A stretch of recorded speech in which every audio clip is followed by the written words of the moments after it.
नमस्कार, स्वागत है आपका बीपीएल न्यूज में। और एक बार फिर वक्त हो गया है सुबह की ताज़ा बड़ी खबरों का। तो चलिए फटाफट देख लेते हैं आज की बड़ी अपडेट। और आज की पहली बड़ी अपडेट में आपको बताएंगे अखिलेश का आरोप, कहा बच्चों को खाना देने की बजाय बीमारियां परोस रही है भाजपा सरकार। तो वहीं आपको दूसरी बड़ी अपडेट में बताएंगे इलाज न मिलने पर मासूम ने गोद में तोड़ दिया दम, कॉमेडियन बोले बच्चे मर रहे हैं, सीएम अब्बा अब्बा चिल्ला रहे। तो वहीं आपको तीसरी बड़ी अपडेट में बताएंगे गौरव वल्लभ का बड़ा बयान, कहा जब गंगा में लाशें बह रही थी तब योगी भाईजान कहां छुपे बैठे थे।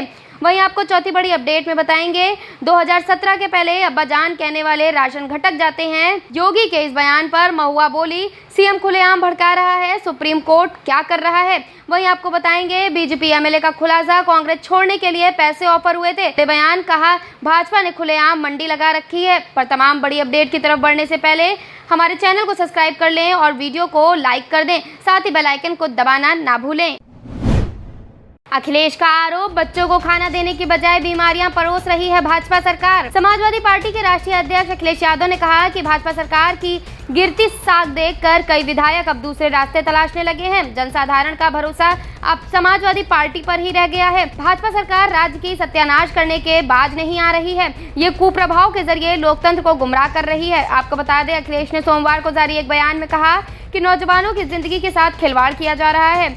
महिलाएं और बच्चियां सर्वाधिक अपमानित और दुष्कर्म की पीड़िता हो गई हैं। आपको बता दें प्रदेश का विकास रुका हुआ है, भाजपा के झूठे वादों की लंबी फिरस्त लगी हुई है। स्वास्थ्य सेवाएं बदहाल हैं। कोरोना महामारी के दौर में अस्पतालों में बेड, दवा, इलाज के अभाव में लोगों की जान चली गई है। शिक्षा के क्षेत्र में भर्तियों को लेकर काफी असंतोष है और राज्य कर्मचारी अपनी मांगों को लेकर संघर्षरत हैं। इलाज न मिलने पर मासूम ने गोद में तोड़ दिया दम, कॉमेडियन बोले बच्चे मर रहे हैं, सीएम अब्बा अब्बा चिल्ला रहे। दरअसल भाजपा शासित उत्तर प्रदेश में योगी सरकार के कार्यकाल में राज्य के विकास के बड़े बड़े दावे किए जा रहे हैं।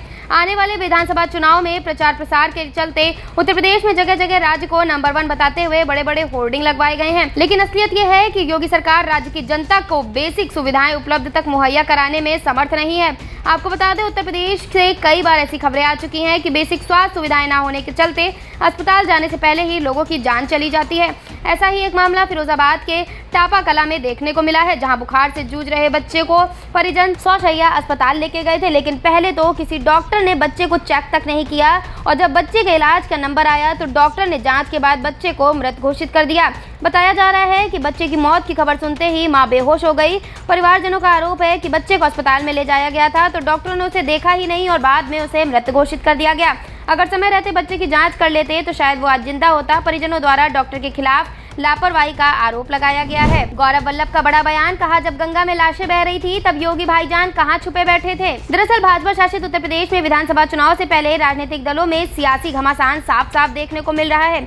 इस कड़ी में कल मुख्यमंत्री योगी आदित्यनाथ ने कुशीनगर में एक जनसभा को संबोधित करने के दौरान एक बार फिर समाजवादी पार्टी के संरक्षक मुलायम यादव पर आपत्तिजनक टिप्पणी की है। आपको बता दें जनसभा में मुख्यमंत्री योगी आदित्यनाथ ने कहा कि अब्बाजान कहने वाले साल 2017 से पहले राशन हजम कर जाया करते थे। इसके साथ ही मुख्यमंत्री योगी आदित्यनाथ द्वारा अब्बाजान वाले बयान पर अब विपक्षी दलों द्वारा उन्हें घेरा जा रहा है। इस मामले में कांग्रेस पार्टी के राष्ट्रीय प्रवक्ता गौरव वल्लभ ने भी मुख्यमंत्री योगी आदित्यनाथ पर पलटवार किया है। उन्होंने कहा कि कोरोना महामारी के दौरान हमने गंगा नदी में लाशों का ढेर बहते हुए देखा था, जिनकी सुध लेने वाला कोई नहीं था। साल 2017 से पहले की बात कही जा रही है, लेकिन 2000 साल पहले भी ऐसा कभी नहीं हुआ कि गंगा में इस तरह से सैकड़ों लाशें बहती दिखाई दी हो। योगी साहब, आप कौन से जान हैं? आपको कौन से अब्बा जान हैं और कौन से भाई जान हैं? कांग्रेस नेता गौरव वल्लभ द्वारा कहा गया कि कोरोना के कारण लोग मर रहे थे, तब आप कहां छुपे बैठे थे भाईजान। बता दें कांग्रेस नेता गौरव वल्लभ ने योगी आदित्यनाथ को भाईजान कहकर संबोधित किया है। उन्होंने इसके साथ ही ये भी कहा कि सब जानते हैं कि प्रधानमंत्री नरेंद्र मोदी ने भी उन्हें मुख्यमंत्री पद से हटाने की कोशिश की, लेकिन आरएसएस की वजह से वो हटा नहीं पाए। 2017 से पहले अब्बाजान कहने वाले राशन घटक जाते थे। योगी महुआ बोली सीएम खुलेआम भड़का रहा है, सुप्रीम कोर्ट कहां है। साल 2022 के उत्तर प्रदेश विधानसभा चुनाव से पहले राजनीतिक दलों में जुबानी जंग तेज हो चुकी है। खास तौर पर राज्य के मुख्यमंत्री योगी आदित्यनाथ और समाजवादी पार्टी के अध्यक्ष अखिलेश यादव के बीच आरोप प्रत्यारोप का दौर चल रहा है। इसी बीच योगी आदित्यनाथ ने रविवार को आयोजित एक जनसभा के दौरान अखिलेश यादव पर हमला बोलते हुए कहा कि साल 2017 से पहले अब्बाजान कहने वाले राशन हजम कर जाते थे।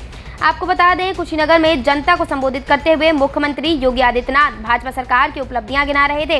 इसी दौरान उन्होंने भाजपा और पूरी सरकार द्वारा किए गए विकास कार्यों की तुलना करनी शुरू कर दी। जनता द्वारा राशन पर एक सवाल किए जाने पर मुख्यमंत्री योगी आदित्यनाथ ने कहा कि साल 2017 से पहले क्या कभी राशन मिला था? तब तो अब्बाजान कहे जाने वाले राशन हजम कर जाते थे। मुख्यमंत्री योगी आदित्यनाथ द्वारा दिए गए इस बयान पर सोशल मीडिया यूजर्स ने उनकी आलोचना करनी शुरू कर दी है। इसके साथ ही कई विपक्षी नेताओं ने भी इस मामले में मुख्यमंत्री योगी आदित्यनाथ को घेर लिया है। तृणमूल कांग्रेस नेता महुआ मोइत्रा ने इस संदर्भ में कड़ी प्रतिक्रिया देते हुए ट्वीट किया है। उन्होंने लिखा कि जो लोग अब्बाजान कहते थे उन्होंने गरीबों का राशन पचा लिया। भारत में एक निर्वाचित मुख्यमंत्री खुले तौर पर सांप्रदायिक लोगों को भड़काने का दोषी आईपीसी की धारा 153A का उल्लंघन कर रहा है। सुप्रीम कोर्ट इस पर संज्ञान कब लेगा? आखिर कहाँ है सुप्रीम कोर्ट? बीजेपी एमएलए का खुलासा, कांग्रेस छोड़ने के लिए पैसे ऑफर हुए थे। संजय बोले भाजपा ने खुलेआम मंडी लगा रखी है। केंद्र में सत्तारूढ़ भारतीय जनता पार्टी की सरकार पर गैर भाजपा शासित राज्यों में विधायकों की खरीद फरोख्त कर सरकार गिराने के आरोप कई बार लग चुके हैं। बीते साल राजस्थान में भी भाजपा ने कांग्रेस नेताओं को खरीद गहलोत सरकार गिराने की कोशिश की थी, लेकिन इसमें भाजपा कामयाब नहीं हो पाई। विधायकों की खरीद फरोख्त के मामले में कर्नाटक के पूर्व मंत्री और भाजपा नेता श्रीमंत पाटिल ने एक बड़ा बयान दे डाला है, जिसने सियासी गलियारों में अब हलचल मचा दी है।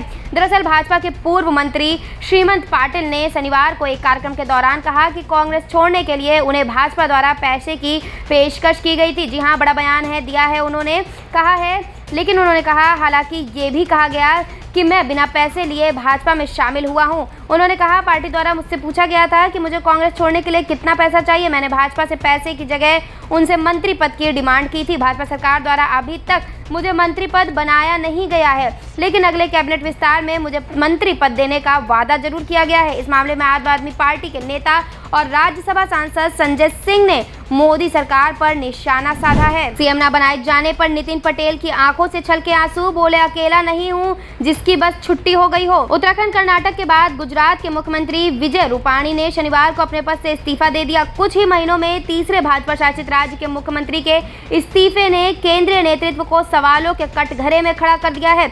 बताया जा रहा है कि विजय रूपाणी के इस्तीफे के बाद अब भाजपा नेता भूपेंद्र पटेल को गुजरात की कमान सौंपी जाएगी। भूपेंद्र पटेल घटगोडिया सीट से विधायक हैं। कहा जा रहा है कि उनके नाम का प्रस्ताव विजय रूपाणी ने रखा था।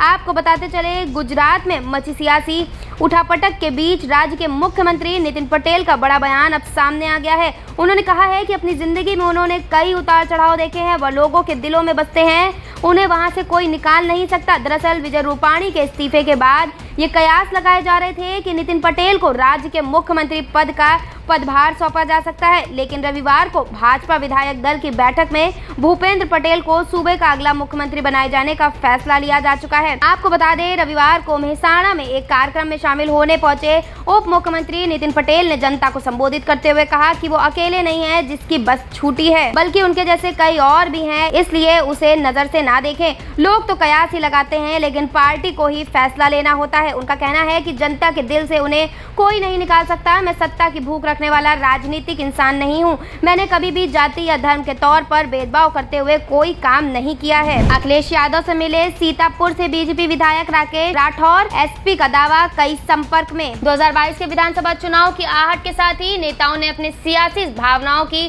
संभावनाएं तलाशनी शुरू कर दी है। सीतापुर सदर में भाजपा के विधायक राकेश राठौर सपा मुखिया अखिलेश यादव से मिलने पहुंचे। सपा का दावा है कि भाजपा के कई विधायक उनके संपर्क में हैं।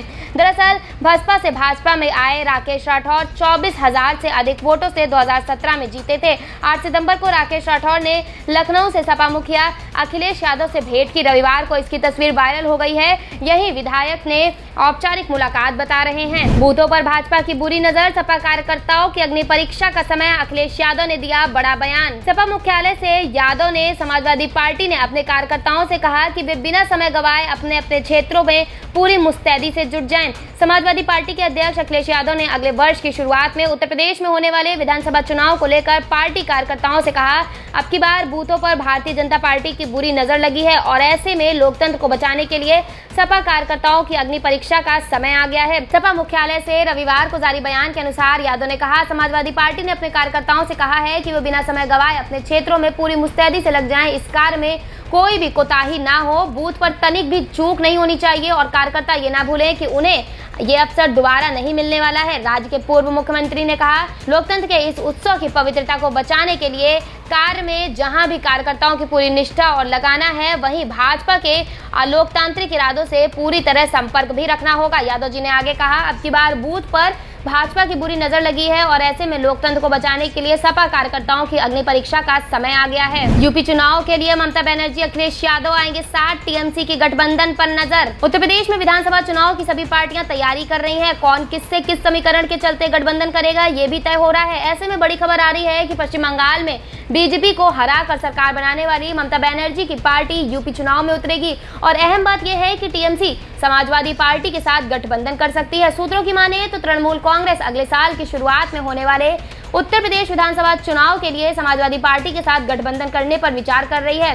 इस पर आने वाले हफ्तों में दोनों पार्टियों के नेताओं ने फैसला लिए जाने की उम्मीद भी जताई जा रही है। यूपी चुनाव से पहले साथ आ सकते हैं चाचा शिवपाल और भतीजे अखिलेश यादव। मुलायम सिंह के जन्मदिन पर साझा करेंगे मंच। सपा संरक्षक मुलायम सिंह यादव के जन्मदिन पर सपा प्रमुख अखिलेश यादव और शिवपाल यादव 22 नवंबर को साथ होंगे। जी हाँ, बड़ी अपडेट आ रही है। उत्तर प्रदेश में विधानसभा चुनाव के लिए सभी पार्टियों ने अपनी तैयारियां तेज कर दी है। चुनाव से पहले यादव परिवार ने सुलह की ओर इशारा किया है। यूपी के सबसे बड़े राजनीतिक परिवारों में से एक यादव परिवार फिर से एक हो सकता है। सूत्रों ने सोमवार को बताया कि समाजवादी पार्टी संरक्षक मुलायम सिंह यादव के जन्मदिन पर सपा प्रमुख अखिलेश यादव और शिवपाल यादव ने 22 नवंबर को साथ आ सकते हैं। सूत्रों ने कहा है, अखिलेश और मुलायम यादव दोनों ने शिवपाल यादव से बात की है, जिससे प्रगतिशील समाजवादी पार्टी लोहिया प्रमुख के प्रति उनकी दुश्मनी नरम हो गई है। यूपी में विधानसभा चुनाव से पहले राजनीति तेज। राहुल गांधी बोले, तुम हिंदू सिख ईसाई न मुसलमान के हो न देश के हो। उत्तर प्रदेश में विधानसभा चुनाव से पहले राजनीति काफी तेज हो गई है। जी हाँ, खास तौर से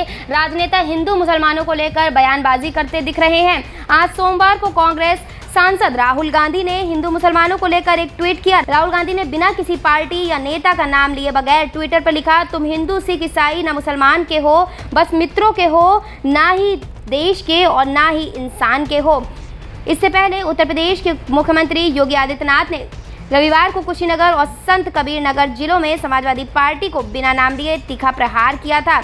आपको बता दें, सीएम योगी ने आरोप लगाया था, अब्बाजान कहने वाले गरीबों की नौकरी पर डाका डालते थे। पूरा परिवार झोला लेकर वसूली के लिए निकल पड़ता था। अब्बाजान कहने वाले राशन हजम कर जाते थे। राशन नेपाल और बांग्लादेश पहुंच जाता था। आज जो गरीबों का राशन निकलेगा वो सीधा जेल में जाएगा। इसके बाद कांग्रेस के राष्ट्रीय प्रवक्ता गौरव बल्लभ ने सीएम योगी पर निशाना साधा। बल्लभ ने कहा, योगी आदित्यनाथ के अब्बाजान कहे जाने वाले बयान पर कह दिया है, कोरोना के दौरान हमने देखा कि मां गंगा में लोगों की लाशें बहती दिखी। योगी ने 2017 के पहले की बात कही है, लेकिन 200 साल में ऐसा पहले कभी नहीं हुआ कि गंगा में लाशें बहती दिख रही हो। योगी साहब, आप कौन से जान हैं? आपके कौन से अब्बाजान हैं और कौन से भाईजान हैं? ये पूरे देश को पता है। पीएम ने उन्हें हटाने की कोशिश भी की, लेकिन संघ की वजह से हटा नहीं पाए।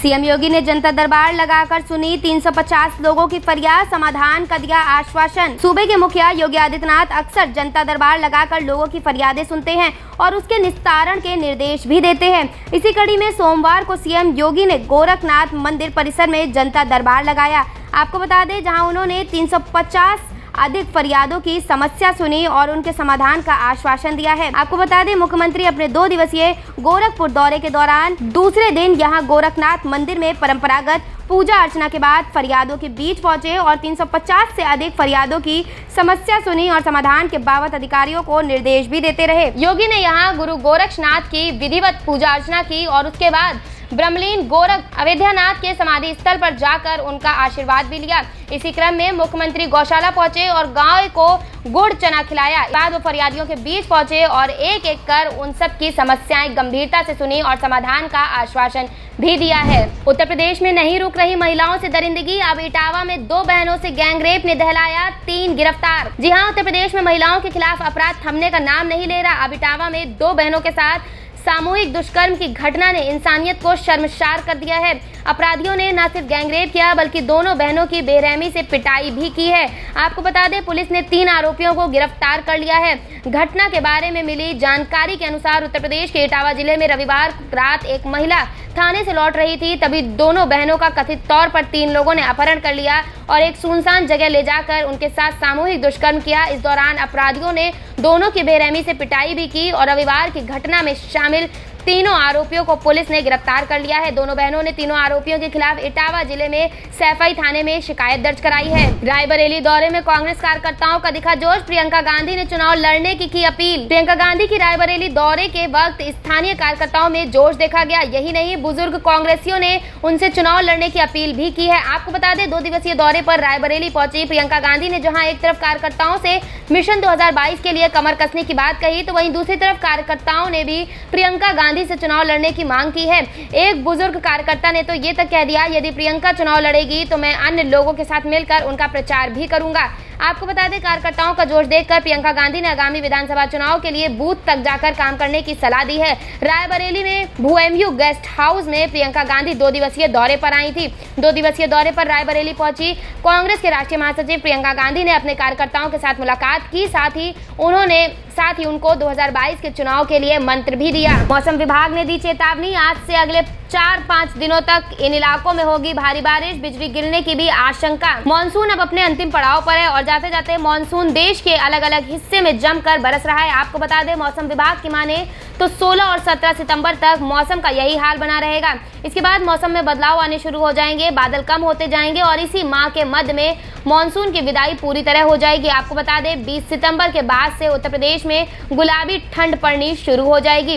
पिछले कई दिनों से देश भर में जगह जगह सामान्य और मध्यम से लेकर बारिश हो रही है। मौसम का ये मिजाज अगले 4 से 5 दिन तक ऐसे ही रहने की संभावना है। मौसम विभाग के मुताबिक दिल्ली, एनसीआर समेत देश के कई हिस्सों में बारिश की संभावना बनी हुई है। इस दौरान तेज आंधी के साथ बारिश होगी और आसमानी बिजली गिरने की भी संभावना है। मौसम विभाग के मुताबिक दिल्ली, एनसीआर के अलावा जम्मू कश्मीर, हिमाचल प्रदेश, उत्तराखंड, पंजाब, हरियाणा, उत्तर प्रदेश और बिहार में भी बारिश हो सकती है। साथ ही पश्चिम बंगाल, झारखंड, उड़ीसा, छत्तीसगढ़, मध्य प्रदेश, राजस्थान और गुजरात के कुछ इलाकों में आज और कल सामान्य भारी बारिश की संभावना है। योगी की अब्बा जान वाली टिप्पणी पर ओवैसी का तंज, कहा अगर काम किए होते तो देना नहीं पड़ता ऐसा बयान। उत्तर प्रदेश के मुख्यमंत्री योगी आदित्यनाथ के अब्बा जान वाले बयान पर सियासी घमासान तेज होता जा रहा है। जहां एक ओर विपक्षी दलों ने यूपी के सीएम को निशाने पर लिया है, तो वहीं दूसरी ओर अब एआईएमआईएम के प्रमुख असदुद्दीन ओवैसी ने योगी आदित्यनाथ के कामकाज पर सीधा हमला बोला है। आपको बता दें, ओवैसी ने एक के बाद एक लगातार 3 ट्वीट कर योगी सरकार पर निशाना साधा है। बता दें, उत्तर प्रदेश में 2022 में होने वाले विधानसभा चुनाव से पहले वोटों के ध्रुवीकरण का खेल शुरू हो गया है। ओवैसी ने अपने पहले ट्वीट में कहा, कैसा तुष्टीकरण, प्रदेश के मुसलमानों की साक्षरता दर सबसे कम है, मुस्लिम बच्चों का ड्रॉप आउट रेट सबसे ज्यादा है, मुस्लिम इलाकों में स्कूल कॉलेज नहीं खोले जाते, अल्पसंख्यकों के विकास के लिए केंद्र सरकार से अब्बा की सरकार को 16 लाख से भी ज्यादा मिले, बाबा ने सिर्फ 16 लाख खर्च किए। मनीष सिसोदिया पहुंचे अयोध्या, बोले यूपी में आप सरकार बनाने की लगाई अर्जी। यूपी विधानसभा चुनाव 2022 में इस बार सभी दलों की निगाहें अयोध्या पर ही टिकी हैं। आपको बता दें, यही वजह है कि सभी अपने सियासी सफर की शुरुआत अयोध्या से ही कर रहे हैं। इसी कड़ी में सोमवार को आप नेता और दिल्ली के डिप्टी सीएम मनीष सिसोदिया और आम आदमी पार्टी की कोर समिति के सदस्य व सांसद संजय सिंह सोमवार को नई दिल्ली से अयोध्या पहुंचे। इस दौरान दोनों नेताओं ने सबसे पहले रामलला के भव्य दर्शन कर आशीर्वाद लिया। इस अवसर पर दिल्ली के डिप्टी सीएम मनीष सिसोदिया ने ट्वीट करके कहा कि भगवान श्री राम की कृपा सभी देशवासियों पर बनी रहे। कासगंज में बुखार का कहर, जिला अस्पताल पहुंचे 750 मरीज, इलाज के लिए लंबी कतार। कासगंज में बुखार का कहर लगातार बढ़ता जा रहा है। आपको बता दें, सोमवार को जिला अस्पताल में मरीजों की भीड़ उमड़ पड़ी। 750 मरीज इलाज को पहुंचे। रजिस्ट्रेशन से लेकर चिकित्सकों को दिखाने के लिए मरीजों को लंबी कतार लगानी पड़ी। आपको बता दें, जिससे उसी घंटों इंतजार करना पड़ा। वहीं ब्लॉक स्तरीय स्वास्थ्य केंद्रों पर भी काफी संख्या में मरीज इलाज के लिए पहुंचे। वायरल बुखार के साथ ही मलेरिया और डेंगू भी जिला में हाहाकार मचा रखा है, जिससे लोगों में दहशत लगातार बढ़ती जा रही है। बुखार आने पर अब मरीज लापरवाही नहीं बरत रहे, वे इलाज के लिए सरकारी अस्पतालों की दौड़ लगाने लगे हैं। यूपी चुनाव में एआईएमआईएम ने भी ठोकी ताल, देखे मुस्लिम वोटरों को कैसे लुभा रहे असदुद्दीन ओवैसी। उत्तर प्रदेश के चुनाव में एक मोर्चा असदुद्दीन ओवैसी ने खोल दिया है। ओवैसी के निशाने पर मुसलमान वोटर। पिछले हफ्ते ओवैसी 3 दिन के दौरे पर यूपी आए थे। अगले चुनाव के विधानसभा चुनाव में ओवैसी अपनी पार्टी के एक अहम प्रतिद्वंदी के रूप में पेश कर रही है। अपने भाषणों में जो तेवर दिख रहे हैं, उससे साफ लग रहा है कि चुनाव में खूब गर्मी पैदा होने वाली है। आपको बता दें, 2017 के चुनाव में यूपी की 38 सीटों पर ओवैसी की पार्टी ने उम्मीदवार उतारे थे और तब एआईएमआईएम के 38 उम्मीदवार मिलकर यूपी के 14 करोड़ मतदाताओं के बीच 2 लाख वोट जुटा पाए थे। यूपी के 7 शहरों के लिए 150 इलेक्ट्रॉनिक बसों का रवाना करेंगे पीएम मोदी। प्रधानमंत्री 26 सितंबर को जिन इलेक्ट्रॉनिक बसों को इंदिरा गांधी प्रतिष्ठान में हरी झंडी दिखाएंगे, वे बसें 16 सितंबर को हरियाणा से लखनऊ पहुंच जाएंगी। आपको बता दें, प्रधानमंत्री नरेंद्र मोदी इन दिनों कुल 150 ई बसों को रवाना करेंगे, जो लखनऊ और कानपुर समेत 7 शहरों से संचालित होंगी। योगी आदित्यनाथ के अब्बाजान वाले बयान पर बिफरी टीएमसी की महुआ, सुप्रीम कोर्ट का नाम लेकर पूछा कोई है। रविवार को उत्तर प्रदेश के मुख्यमंत्री योगी आदित्यनाथ ने एक कार्यक्रम को संबोधित करने के दौरान विपक्षी दलों पर जमकर हमला बोला था। इस दौरान उन्होंने बिना अखिलेश यादव का नाम लिए अब्बाजान कहकर उन पर निशाना साधा था। योगी आदित्यनाथ के अब्बाजान वाले बयान पर तृणमूल सांसद महुआ मोइत्रा बिफर पड़ी है। उन्होंने सुप्रीम कोर्ट का नाम लेकर पूछा कि अब कहां है सुप्रीम कोर्ट, इस पर संज्ञान क्यों नहीं लिया जा रहा।